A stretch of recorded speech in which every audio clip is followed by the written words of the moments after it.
we spent the past couple of years in a crazy hot market. Louisville home sales decline as demand outpaces supply. Effective communication is at the core of any situation. If you master these two ideas, you'll have a chance of being successful at residential real estate marketing. I think you need to be looking for investment opportunities that move the needle. The market will never crash if demand exceeds supply. This is what I've been telling you all along. This is the Jay Pitts Show. And we're back, folks. Welcome back to the Jay Pitts Show. I'm your host, Jay Pitts, here with Ryan Harris.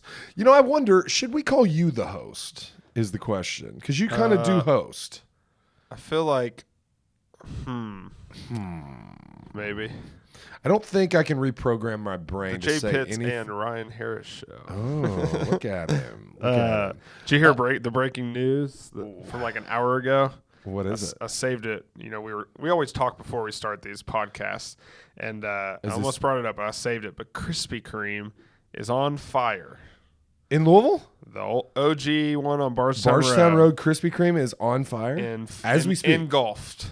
It might be out now, but if you go to Twitter and look Tuesday, at it, May 21st. Look, the episode does not come out today. It'll come out next Monday. The hot sign was on. The hot sign was on. Yeah, it was very hot. It is serious flames too, dude. I'm gonna have to pull this up right now. I can't because we used to go good. there because they're open 24 hours. They are, and we used to go there after like parties in college. So we did not do that. Ours was breakfast Qdoba is what we would do. Breakfast over there Qdoba. on Bardstown Road. Yeah, but at Eastern Parkway. Yep. That was. Have you been to that? There were always a couple cops in there at 4 a.m. Have you been there in a while? No. So out of nostalgia, I drive by there. But. Out of nostalgia, not long ago, I had an appointment in the area. I think I was selling that triplex for Bellarmine. That was on Eastern Parkway. Anyway, I was over there, and I'm like, you know what? I'm going to go to I haven't been to Qdoba since before COVID. We had a Qdoba right next to the old office, if you remember. And we used to walk over there and go to lunch. I would. There's a Panera. We did a lot of meetings at Panera, a lot of coffee meetings, did a lot of lunch over at Qdoba. And something happened when, and I suppose it's the thing that happened to a lot of businesses during COVID. Like they couldn't keep staff. Like, we did some pickup orders and it just got like really, really rough. The service was terrible. Mm-hmm. The food went downhill. Anyway, so I go to the one over there thinking nothing of it. And man, the food was so bad. So I haven't been to that one in a while, but I went to the Qdoba in Westport Village not too long ago. I think Qdoba is better than Chipotle now. I will not agree with that. Like, Chipotle has gone downhill for me, but if any in my last couple of trips to Qdoba, if there's any indication of quality, I feel like it's like half. Like, I don't even, like, I'm sickened by the thought of eating there. Like I got queso on my burrito, which I usually don't do. Because I remembered Qdoba's queso being so good. Yeah. And it made me ill. Sick at my stomach, ill. Maybe it used to make you sick, but at 4 a.m. you just don't know. Well, I mean, like, I was a big fan of Qdoba, like, post-college, too. Like, it was a good lunch destination. It was a good, indulgence. I used to get it a lot at the old office, for sure. Yeah. But, like, man, I've been to the one on Blankenbaker. Terrible. Yeah. Anyway. So, I don't know. Maybe I have to give it another try. I'm going to be disappointed, I think, though, again. But, yeah, so that's some breaking news to start off the podcast. I thought you were going to tell me. Not from Louisville, you have no idea what we're talking about. Yeah. But if you never had a Krispy Kreme donut, to me, I think those are the donuts I love. Light, fluffy, eat it in 2 bites and feel like you can eat 12 of them. I don't like the cake donuts. So, I thought you were going to tell me the DOJ announcement is what I thought you were going to come in. No, I haven't seen anything about that. DOJ lawyer quoted as there should be no offers of compensation anywhere. This is as according to RIS Media, RIS Media, RIS Media. I say RIS Media. Basically, antitrust regulators at the Department of Justice appear unsatisfied with the agreement struck by NAR attorneys and plaintiffs in the recent commission lawsuits.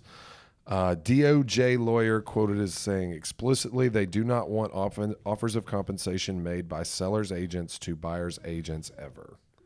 Even if the sellers want to? Even if the seller wants to offer it, I guess. I mean, there's a whole article here, but this seems to be late breaking. Who are they to say that? Because you can't. They own their own property. Well, here's the problem: you can't. The DOJ can't regulate a home seller, but they can regulate an agent through leaning on the National Association of Realtors.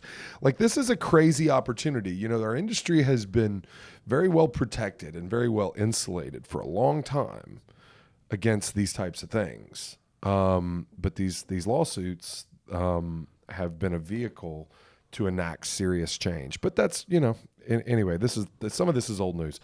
We kind of knew, right, that the DOJ was going to try to decouple buy and list side commissions. And this just confirms it. Very interesting. Yeah, apparently this comes from a court hearing in Massachusetts today. And this is an MLS. So they just really want an MLS case. I'm not going to say that word yet on this podcast, but they just really want to screw first-time home buyers. Unfortunately, it seems that way, and we've talked about the unintended consequences of some of these actions by the DOJ. Which we have made some assumptions. Maybe it's a little bit of a leap, but that this is at the direction of the Biden administration. Not really sure for certain, but it does seem. What are the chances if Biden doesn't get reelected, all this just gets? I don't think it goes away. I think it's gone too far. I would love to hear, as much as I hate it, and we've discussed that on this podcast, we have one of two choices in this election. I'd like to hear Trump as a real estate person. I'd love to hear his opinion. As far as I know, he's not on record.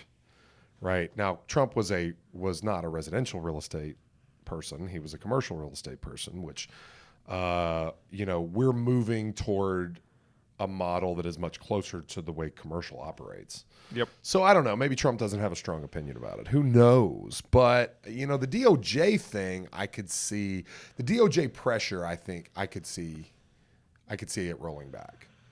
But I do believe that the compensation agreement piece of the settlement is probably here to stay regardless. Yeah. Guess we'll see. We'll see. That's breaking news. Breaking news. I thought that's what you were going to say. You went the other direction, though. I think my Twitter algorithm is not a ton real estate anymore. Maybe like 10%. That's okay. I get a lot of real estate investor stuff on Twitter. Let's jump into some more Louisville topics. I think we have to talk about the PGA Championship and Scottie Scheffler arrested Friday morning. And, I kind of went off on social media about as soon as that happened, one, I guess we're going to see the video Friday. But it seems to me like somebody at LMPD made a huge mistake. I cannot believe the charges aren't dropped yet. Yeah. But maybe the video Friday will change all our minds. But either way, seems like a big headache the city of Louisville does not need. No, they don't. And they said they aren't dropping the charges. So it's a bit of a catch-22, man. I mean, they're kind of in a bear trap here. There's been a ton of civil unrest with racial undertones. That is the LMPD. The last thing they need is to be in the spotlight again. I think they love being in the spotlight, though. Well, from their perspective, I mean, I think what you have here is probably an overreaction by both parties. I'm not going to equate, and I'm not going to make assumptions. I think the police officer should know that this is not a situation that should have required him going downtown. No. Right? Write him a ticket. Make him appear in court later. Don't make him leave the course. What he did then was he boxed himself in. Now they have to do something. And now if they drop the charges, they get a lot of pressure. It's, it's classist, it's racist, it's a lot of things. I don't know what it is. Frankly, I don't know what it is because we haven't seen the tape really. I heard from some people close to law enforcement early on Friday morning that he essentially hit the police officer with the car. I think that seems unlikely. I think what seems more likely is he was impatient, he was late, he was frustrated. He may or may not have known. We'll never be able to prove what he knew and didn't know. He may or may not have known it was an actual police officer, but it doesn't really matter. If it was just a security guard, right? If it was just a security guard, like, hey, bro, wait 30 more seconds and say, look, I'm Scotty Scheffler. I'm the number 1 golfer in the world, and I'm here to play, and I'm late. Like, how much longer would it have really taken him to convince them to let him go? Yeah. So I'm not ready to absolve him. But I think the police officer overreacted for certain. Yeah. A few things on this. So, one, the arrest document made it seem like the police officer shit his pants and ruined his $80 damage beyond repair. Maybe he pooped his pants. He might have. Yeah, that read so weird. The arrest documents read so weird, like damaged beyond repair, a $60 pair of pants. Like kind of crazy. $80 pants. That's cheap now. Were they 80? Were they 80? I thought it was what it 60. But I mean, it makes me feel a little better for him if they were 80 and not 60. But no, like It's just I don't 20. know. I don't know, man. I mean, it's really unfortunate. It's not what we needed to be talking about at that moment. That's for sure. So the reason I brought it up, the whole reason though, is after that happened, everybody's saying, "Oh, Valhalla's chances to get another PGA Championship are ruined," and I am on the complete opposite spectrum. It helps Valhalla's chances of getting another PGA Championship because that's going to be an all-time storyline in 10, 11, 12, 13, 14, 15 years whenever they decide to come back. Scotty Sheffler, no telling how many majors he's going to have by then. 5, maybe 10, who knows? And they can run him back when he's close to being 40. Not going to be towards the end of his career. A lot of the best players in the world play until they're 50-ish. Yeah. But, I mean, it's going to be an awesome storyline. Run the arrest footage. Like, it's going to be amazing. And then on top of that, it's the most money the PGA's ever made from a tournament ever. They care about storylines and money. That's it. The crazy thing to me, I have several thoughts, right? And I am in 100% agreement with you. Louisville will host another PGA event, and it will be sooner rather than later. What I think, couple of observations, couple of thoughts, right? Highest attendance on record, right? Very, very important to understand. What you don't understand if you haven't been to Valhalla is that it hosts a tournament so well. Mm-hmm. The grounds, I mean. I don't mean the prep, okay? I'll get to that in a minute. The grounds itself, dude, there's almost no better hole to watch in golf than for a spectator than 18 at Valhalla. Number one, it's the easiest hole on the course, so everybody's birdieing. Okay, some guys are making eagle. Bryson's chipping in for eagle. And it sits in a bowl, and you have this like natural stadium seating where you can have 10,000 people on one hole and everyone can see the action. Yep. It's unbelievable how good that is. And there are numerous situations like that. What is it? 13 Island Green. Unbelievable to watch. Yep. 20 different places you can watch that hole. It's great. The front is great. The front and the back are so spread out that, yeah, you're going to walk a ton, but it makes for galleries being smaller, which means you get a better view of the golf. Yeah. It was incredible, dude. Okay, so unpopular opinion.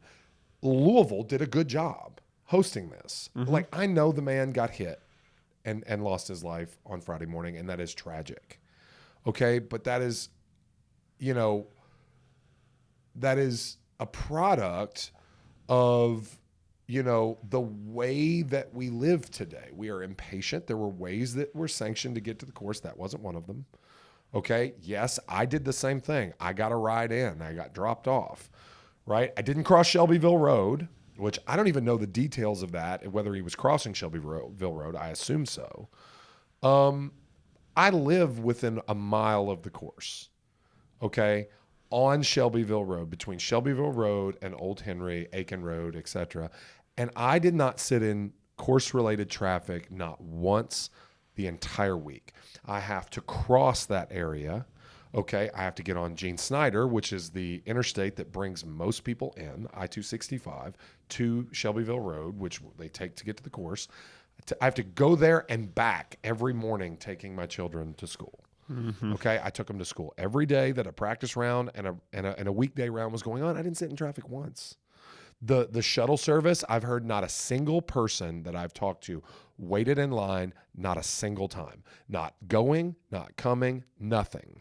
And really, honestly, the people I hear making a big deal of the Scotty Sheffler thing, which it is a big deal, okay, I get that. But the people I see making the biggest deal out of it are people from here. And those of you listening from out of state, if there are any of you, you don't understand that there is this dynamic in the state of Kentucky where people who live outside of Louisville do not like the city of Louisville. Okay? They would rather us in this city not be a part of the state of Kentucky. They feel differently in a lot of ways. And some of it is infantile as the college basketball team that they root for, right? University of Louisville is not that. They're University of Kentucky fans, and therefore they don't like the city.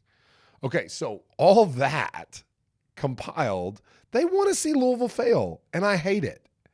It's reductionist. It's archaic. It also it's makes awful. no sense because it's terrible for the whole state. It's terrible for the whole state. So I've heard estimates of close to $200 million generated in revenue for the city of Louisville. I believe it. Right? Spread amongst all industry, right? I mean, this thing was a home run by all accounts. Like, it wasn't, 5 under didn't win it, right? 20 under won, or 21. 21, right? He 21. made a birdie. He made a birdie on 18 to go Yep. to 21.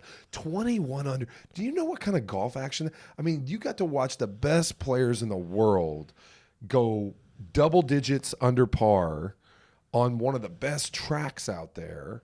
You know, and I hear things about, well, Old Stone's better. Well, Old Stone's a great course. Mm-hmm. But Valhalla just, I mean, look, okay, 3 PGAs, a senior PGA, and a Ryder Cup. You cannot tell me they're not coming back. Oh, they'll be back.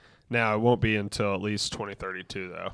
They have the sites planned out till 2031. 32 and 33 are open. 34 is scheduled. I don't know how they missed 32 and 33. Yeah, but. all I'm saying, well, they probably wanted whoever has it in 34 and 31 or 32, and they just couldn't do either of those 2 years.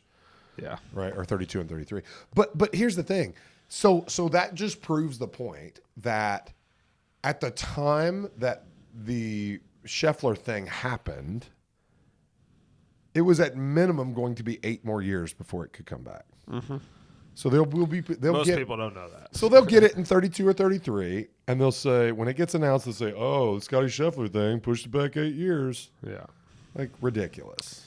Yep. So I just wanted to get some of that off my chest. I've been ready to do it. I agree with my voice and not just my Twitter fingers. I did. I agreed, and I put a similar comment on your Facebook post that you did, and that was directed squarely at our E-Town friends that are Kentucky fans that would much prefer Lexington to Louisville and want to see Louisville fail. Yeah, and I will say I actually saw a lot of Louisville people saying it too in the beginning, and I think a lot of times people when they post when something major like that happens is they just like to say what everybody else is saying and don't think of actually like why might they come back or opposite of everybody else, or at least think about it before they tweet the same thing that everyone is. And I think people are realizing it's pretty bad. Yeah, they'll be back.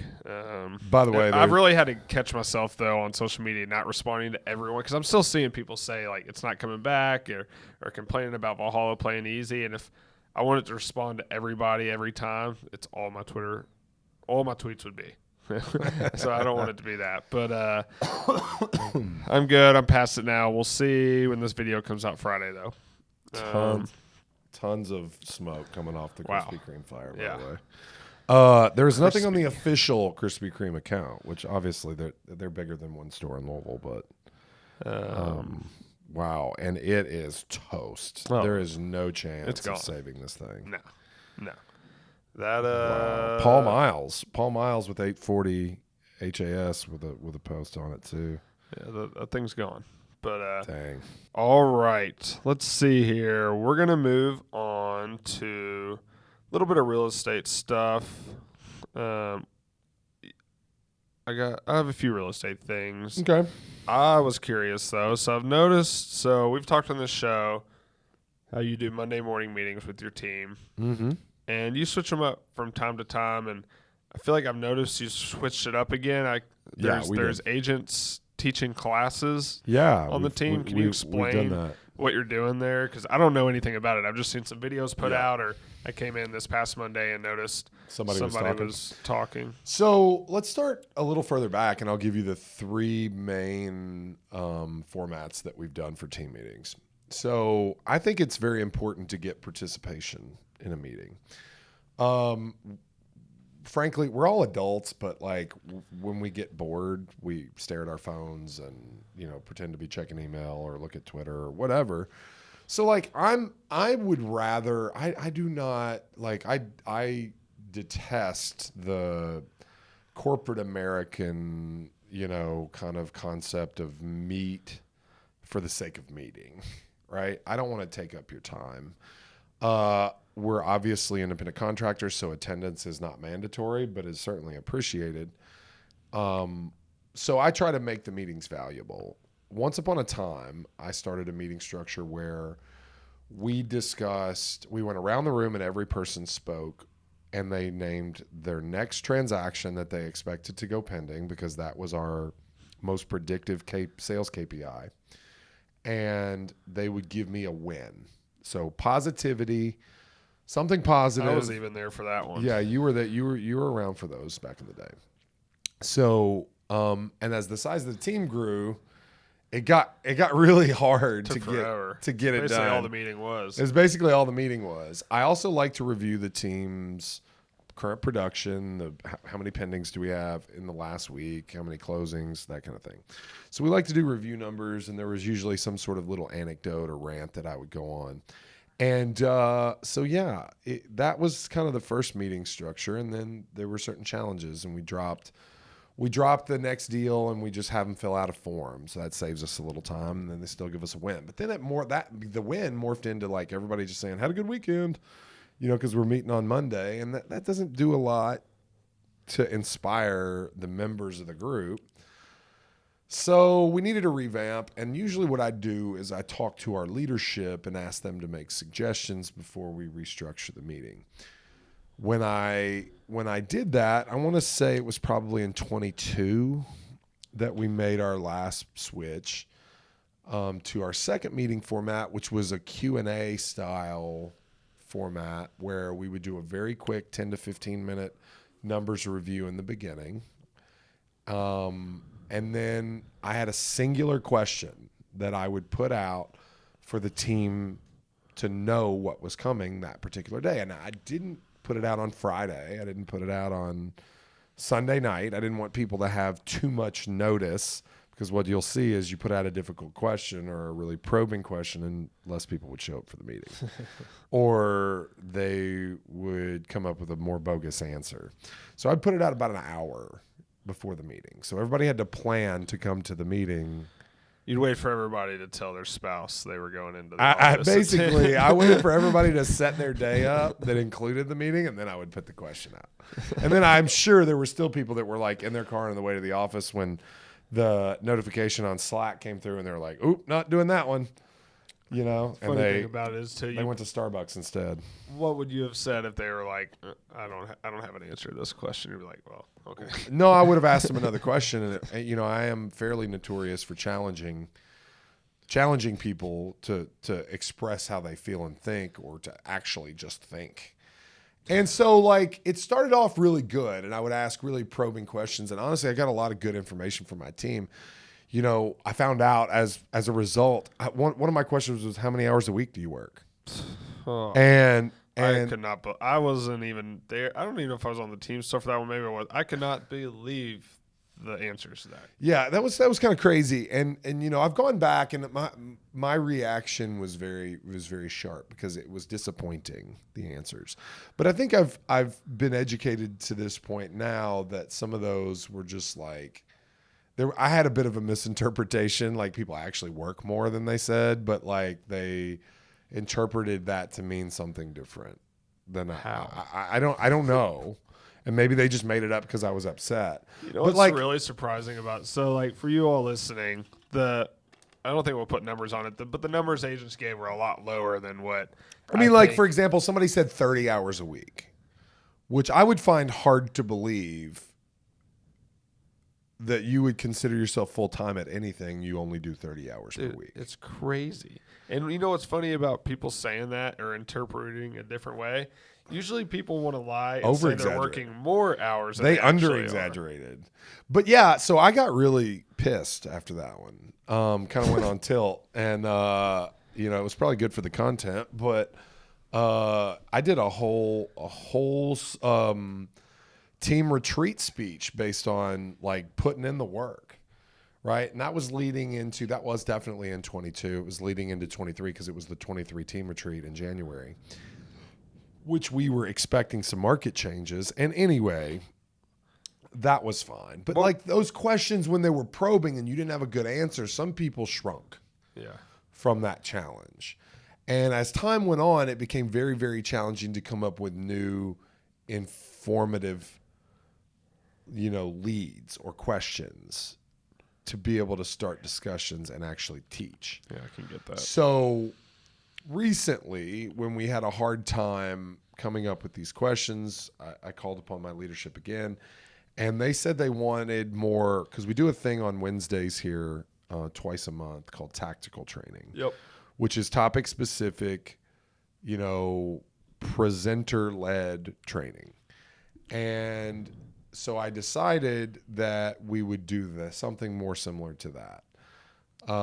And I have a couple of requirements. Whoever the presenter is must have a visual aid because, if you show up and expect to just kind of talk, you can't prove to me that you've done any preparation. And I don't even care if it's just a simple outline that you hand out and you stand it in front of the room with a piece of paper.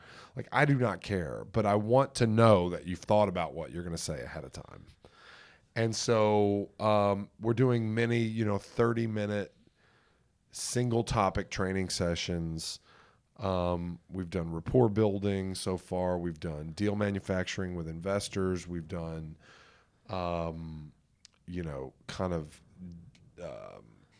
deal doctoring on like a really challenging listing. We had a really challenging property to sell recently. One of our agents had 6 contracts fall through, 6 on one property. They sold. So for those of you that think real estate agents make so much money, I guarantee you've never done your job 7 times to get paid for once. What was the price point? $300,000. So it might have helped them get $1 million a month. Yeah, well, yeah, maybe. But the moral is you can do your job multiple times and only get paid for it once. Yeah. And so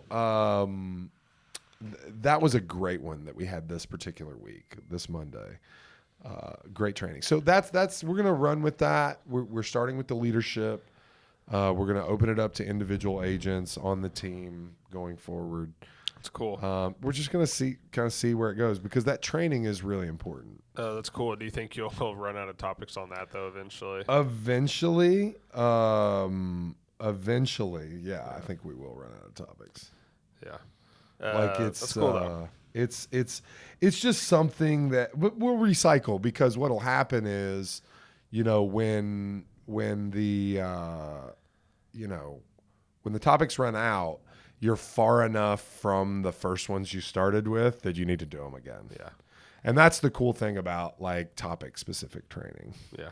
Dude, honestly, I feel like, and I know you don't want like the Monday meetings to be like a complaint session, but like you could probably, because you have new agents coming on the team all the time. For sure. Like, you could probably do what we do in our Friday morning meetings quite a bit. Table. And just like, who has a deal problem? Let's walk through it for these newer agents. Or just like, what questions does anybody have about anything? Like, I agree.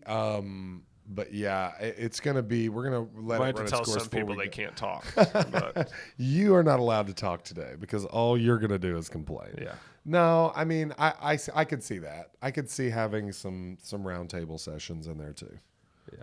Man, I tell you what, I think you and I have both talked about that. I'm just so tired of complainers right now. Like, it just, everybody complains about everything. I have an allergic reaction. Like, I do not want to be around you.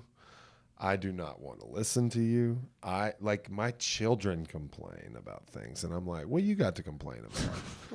I'm like, I cannot handle it. I can't handle it, and I don't know. Hopefully that passes along to them, and they don't It's just like, turn out to be complainers. It's fine. Okay, whatever. If you want to complain to yourself, whatever. Nobody else wants to hear you complain. They don't care about what you are complaining about.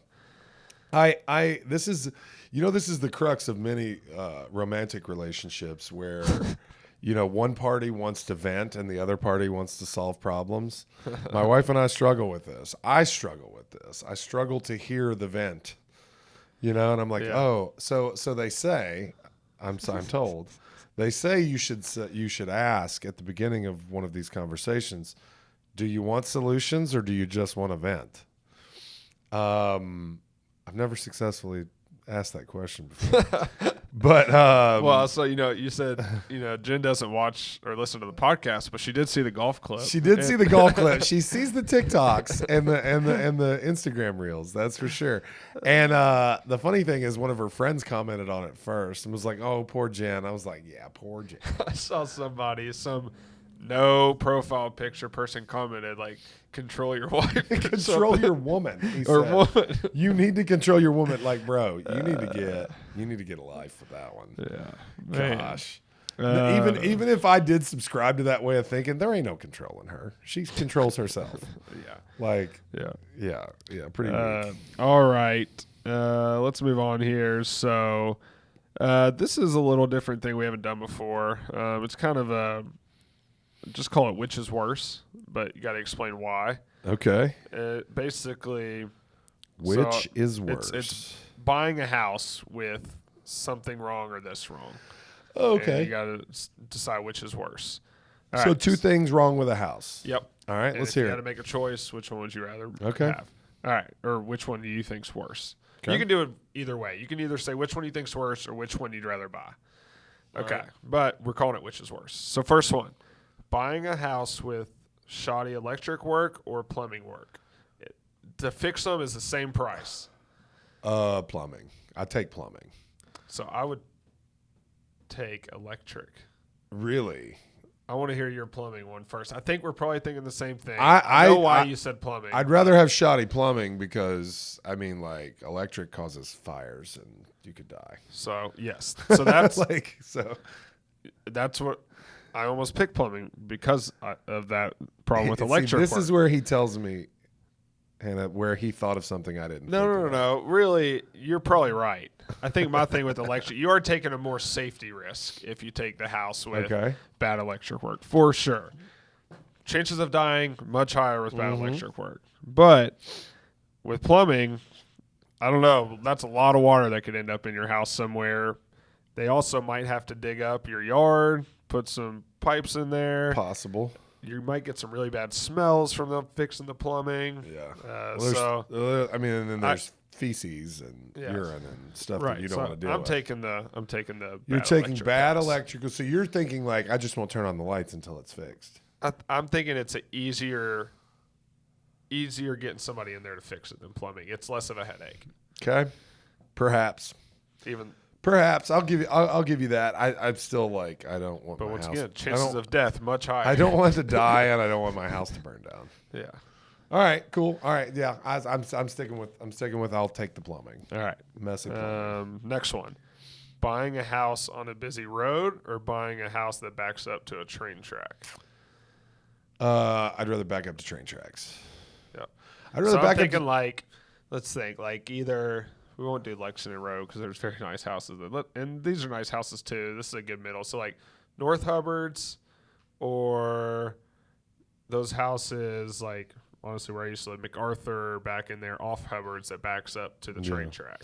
I'd rather back up to train tracks, and here's why. So I sold a really good friend a house in Anchorage very early in my career that actually fronts train tracks. It's a nice lot, but it faces the train tracks.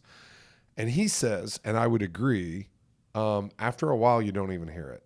Mm-hmm. Like, and we're not talking about the sound of the road as an issue. I think that's a whole different thing if we're talking about like an interstate or something like that. But like if I'm on Shelbyville Road, for example, and it's traffic, and you know that getting out is going to be, turning left is going to be a bear every time you ever do it. You have to think about your kids playing, which I guess you have to think about your kids playing around railroad tracks too, obviously. But like I think we can stipulate that playing in the front yard on a busy road is more dangerous than having railroad tracks nearby. Do you want one moving vehicle that comes through every 30 minutes or 100 that comes through every minute? Yeah, I mean, it's crazy. So right here, as we sit here and look at Shelbyville Road from our office, dude, there was a wreck on Shelbyville Road before we moved in where a car turned over in our parking lot like 6 times, ended up glass clear to the back of the building. Like, I mean, there's a lot of danger. I'll say the turnout here scares me a little bit. The left turn is tough here. Because when you're coming this way, also, well, you got cars coming down head on at you that try to get over in the turning lane too early to turn at the light. Yep. So, like, you really got to, I wait as long as I can before I get in the turning lane. Yeah, no, I agree. I agree. But, cool. Now, kind of a second question to that one. Which is harder to sell? Busier road, I think, is still harder to sell than train tracks. I agree. Just because some people just like, so for example, when Jen and I bought our house, there was another house in Lake Forest really close by, that just, it was on Arnold Palmer, which is slightly busier than where we're at. Not like she would have said no to that, but there's a creek that runs in between this house and the next house. It's right there on 10T, if you know where I'm talking about. Like, it's immediately left of the house that nobody wants to hit because it's too nice. Yep. Like, it's that house on the left, and she's like, no, absolutely not. She just immediately, because she has kids, young kids, and the thought of living near a creek was just a right.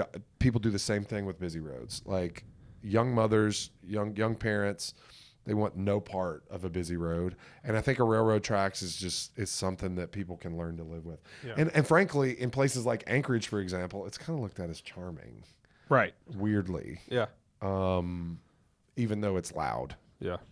You know, but one thing they've done a pretty good job, most of the railroads in town have gotten, like, you know, noise ordinance. There's noise ordinances in place, so they can't blow the horn. They can't do things like that. So, it's just the rattling and the, ambient noise of the train. Now, when I have buyers, and especially first-time home buyers, but I do this with any buyers, and they're looking at a house on a busy road, and, we have inventory problems. So it is hard to find houses right now, and they're thinking that they like it. They're thinking about making an offer. I always do make sure to say, it's a beautiful home, and if you all want to buy this, let's absolutely do it. I just want to let you know, it might take a little longer to sell this whenever it comes time, and it might not appreciate as much as a home just off this street that's not on this busy road. You just want to let them know that. Just one, protecting yourself, but it's your duty to let them know that. Absolutely. Let's say it's not 100% positive. It might sell fast, but it might take longer. And this is your first home. This is an investment property for you at the end of the day as well.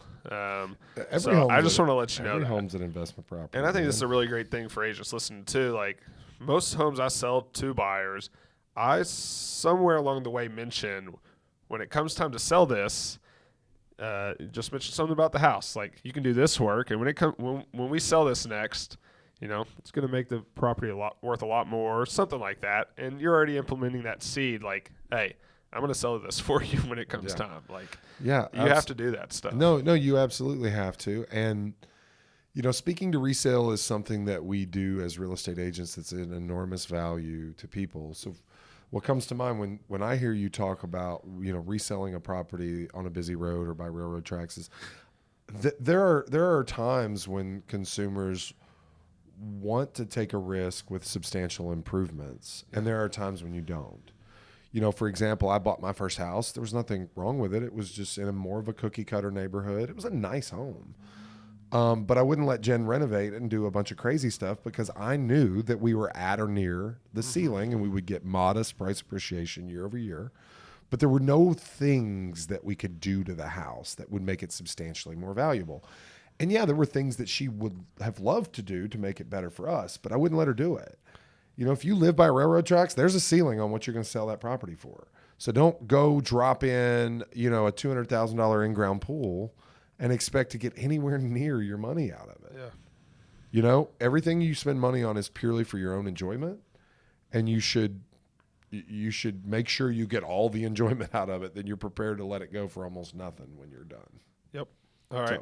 Cool. Last one of these. So, buying a house with no inspection or buying a house with an inspection but never seeing the home in person. I'd buy with no inspection. And see it in person. Yeah. I trust myself more than a home inspector anyway. Yeah, absolutely. Like, there's very little that a home inspector can show me after the years of experience that I have that I trust his opinion more than my own. Yeah. And if I see it with my own eyes, I can at least mentally budget for what may or may not occur. And I can ensure that I'm willing to accept that threshold of risk. I'd rather blame myself too than someone else. Oh, absolutely. Absolutely. A home inspector, I don't want a home inspector's opinion. Now, I've bought houses sight unseen without home inspections. But, you know, fairly limited, small investments, you know, that kind of thing. So, all right, cool. That's a good new little segment. Try to think of more of those. I own rental houses that I've never been in. Isn't that kind of crazy? Yeah. All right. Well, kind of awesome too. it's kind of awesome. All right. We have about 3 minutes. So we're going to move to the last question of the podcast. Okay. It's a deep one. What is the greatest gift? So our most viral video is about parenting. So this is what it is. What's the greatest gift you can give your kids? The greatest gift you can give your kids.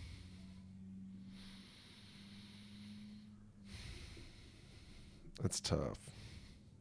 I mean, I feel like I've usually got a good saying ready when it comes to stuff like this. I will say this. The greatest gift you can give your kids is to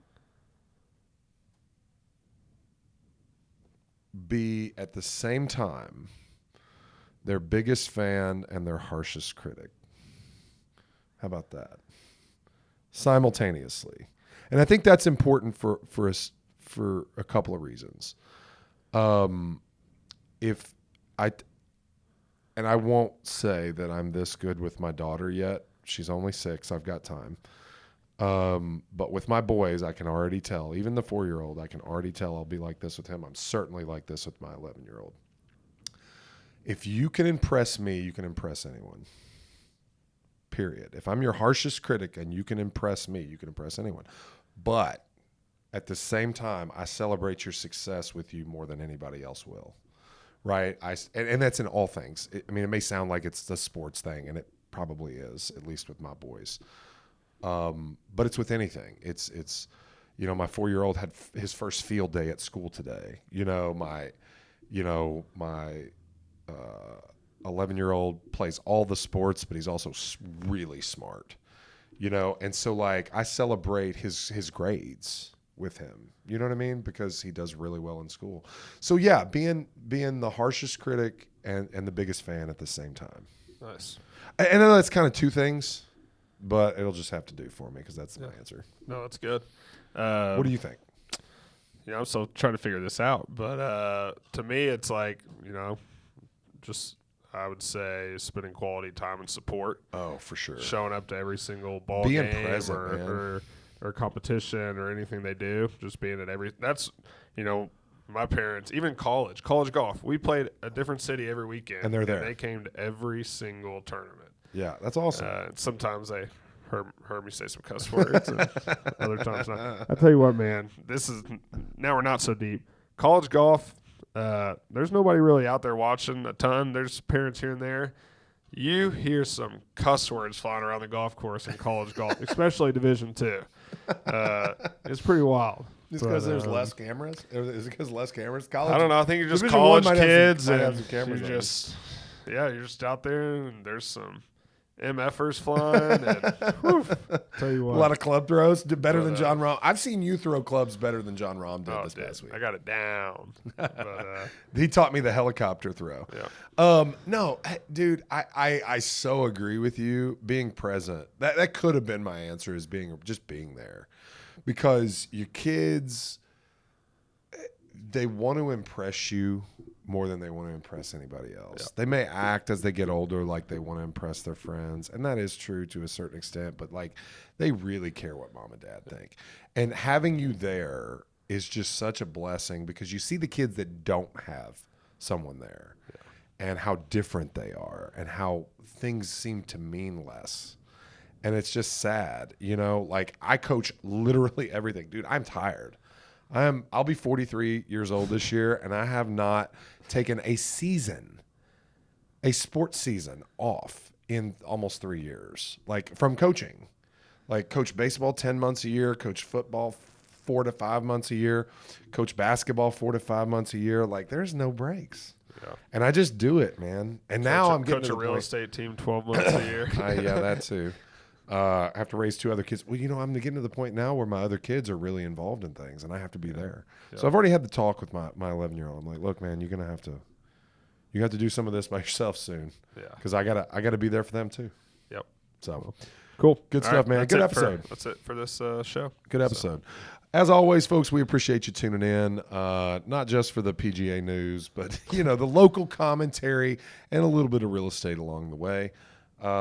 That's all we got for you this week, though. We appreciate you so much. Going to be spending a little bit of time out of town, so you might catch a throwback or two. We're going back to the very beginning of the podcast, and we'll be bringing you a nice little treat here in the weeks to come. But a few more episodes with Ryan and I as well, so stay tuned for that. Follow us, as always, anywhere you podcast, on Spotify or Apple, especially at J Pitts Realtor on Instagram, and on the other socials at ryanharris.re. For Ryan, once again, thank you so much. We appreciate your support, and we'll see you next time. No peace? Peace.